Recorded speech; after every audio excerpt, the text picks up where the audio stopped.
Yo, yo, welcome to Trippy Commentaries. I'm RJ here with Kyle, What's going on? and we're going to recap day 2 of the epic 2014 NFL Draft. Day 1 was crazy. That's something I'll never forget. It was probably one of the most memorable drafts up to date and one of the most exciting that we'll ever experience. But day 2 was certainly pretty crazy as well. It was kind of like a rapid fire scenario. I mean, NFL Network couldn't even keep up with it. No. It was how fast it was going. It was kind of funny. And it's just kind of cool to see, live fire, even something as big as the NFL Network is going to have a hard time keeping up with all this shit. Well, the thing I noticed, you go to day one, they take so long in between the picks, and the funny thing is they kept showing, the whatever war room they're at for whatever team. These guys are sitting around doing nothing. I know, It's right? so drawn out for no reason. I mean, this is how the first round should be because they kind of know what's already going on. I've heard, a lot of stuff they already know what's going to happen. So this is how it should be. I like the rapid rounds. Like they just keep coming up with the picks. No one likes to sit around and wait and listen to a couple of jabronis on stage talk about who they think is the next pick. So, but yeah, let's get in this. Let's break this down because we got another 32 picks here to break down for you guys. Yep, we'll go ahead and run through the rounds here, and of course, definitely make sure to drop your comment on your favorite team. Let us know what you think of how they did so far. All right, so we're going to start off with pick number 33. The Houston Texans chose Xavier Safilo. Very good pick, best guard available in the entire draft. So I think we're going to get to the Texans as a big winner here the more we talk. And that's definitely a great pick right off the bat. It's a no-brainer considering he's the best guard available in the entire draft. He's still there day 2.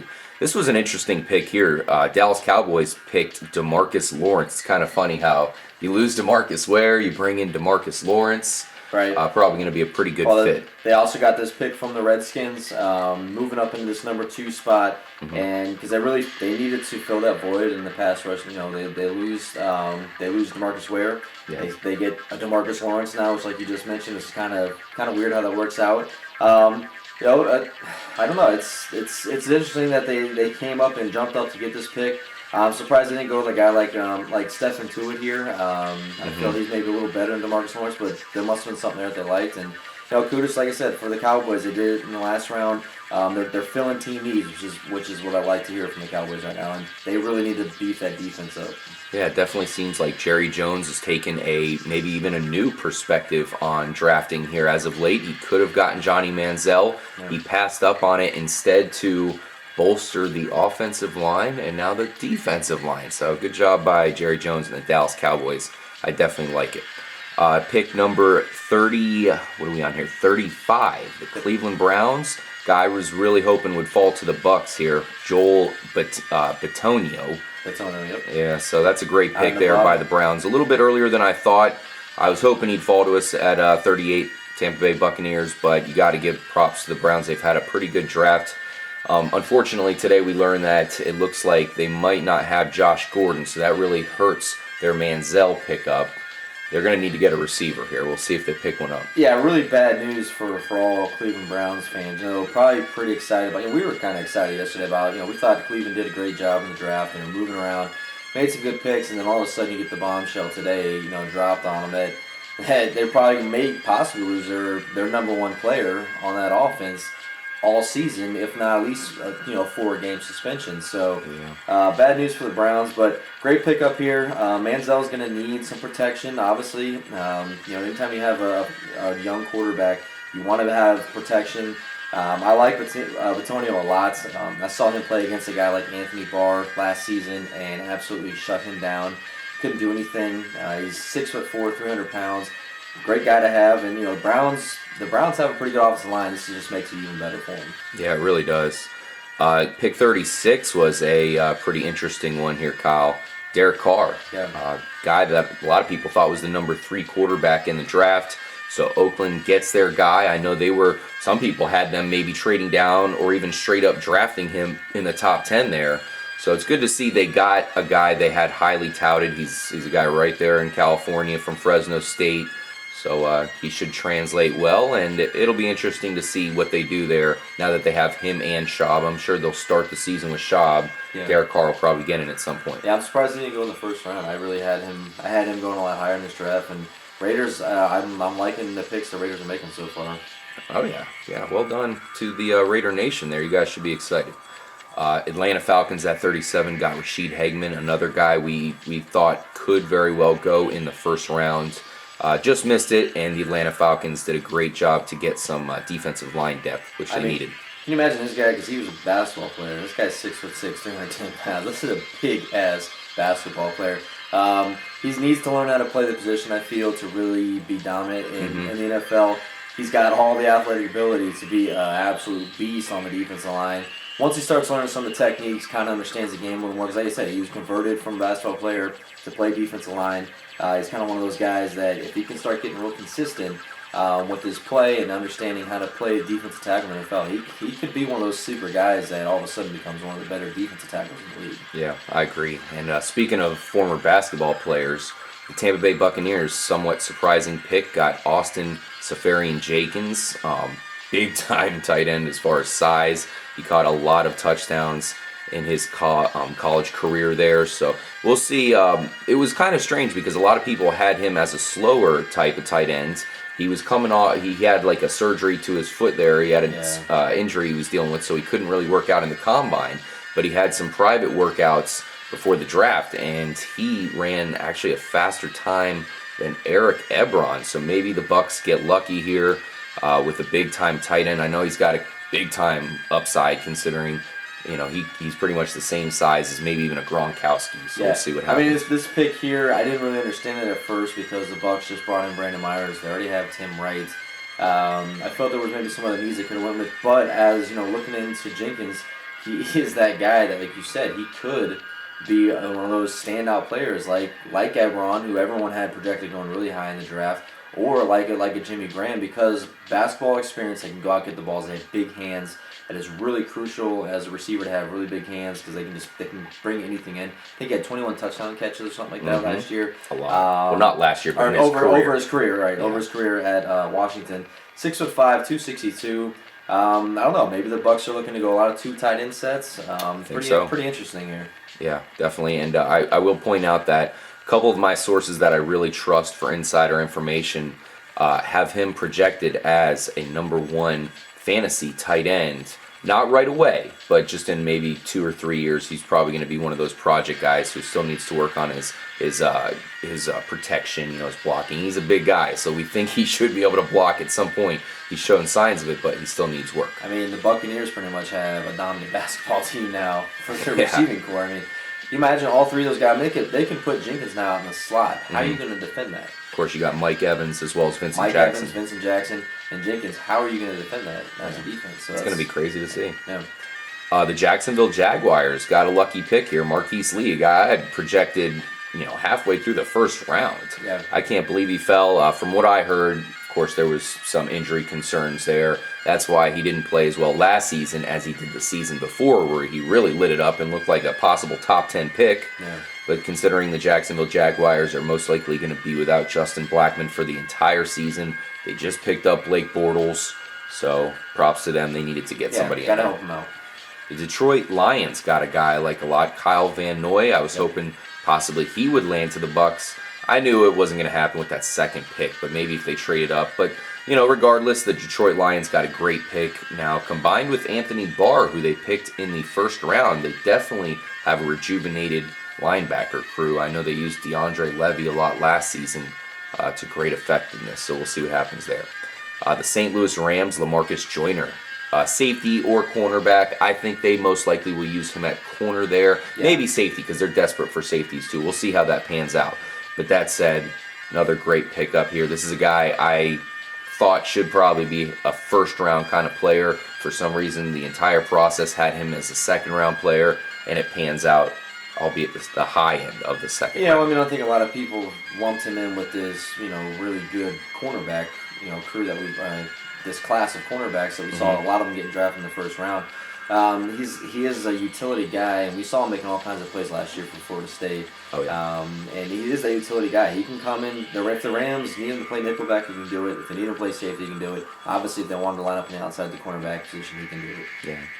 Great pick there for the Rams just because, like you said, he can do a multitude of things. And in this day and age of the NFL, especially the NFL defense, you don't really see a lot of core 4-3, 3-4 defenses out there. You're seeing so many nickel formations, so many 3 safety formations, 4 cornerback, 3 cornerback. So it's good to have a guy, LaMarcus Joyner, where, okay, this formation you're going to play cornerback, but that formation you're safety. He'll be able to handle that. Definitely. Philadelphia Eagles picked up Jordan Matthews. We complained in the first round how they didn't go wide receiver. We thought that Riley Cooper is pretty good wide receiver, but you want to have somebody on the other side to be a dual threat here.